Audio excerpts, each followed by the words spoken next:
হচ্ছে ম্যানুফ্যাকচার্ড কোনো খাবার বাচ্চাদেরকে খাওয়াবেন না। ফিজিক্যালি ওদেরকে ফিট রাখার চেষ্টা করবেন। ম্যানুফ্যাকচার্ড খাবার মানে একটু আগে দেখলাম যে বাইরের খাবারগুলো এটা খাচ্ছে, চিপস টিপস ইত্যাদি, এগুলা ওর হজম শক্তি নষ্ট করবে, ফিজিক্যাল স্ট্রেংথ নষ্ট করবে, ওর মেমোরি শার্প হতে দিবে না।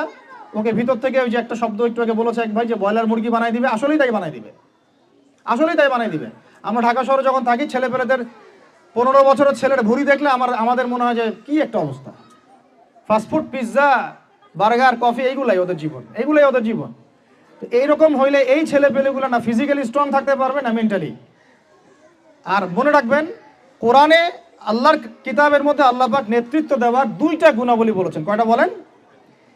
মাত্র 2টা। নেতৃত্ব দেওয়ার জন্য ওই রকম জায়গায় যেতে হলে 2টা গুণাবলী এনশিওর করতে হয়। একটা হচ্ছে ফিজিক্যাল স্ট্রেংথ, একটা হচ্ছে ইলমের স্ট্রেংথ।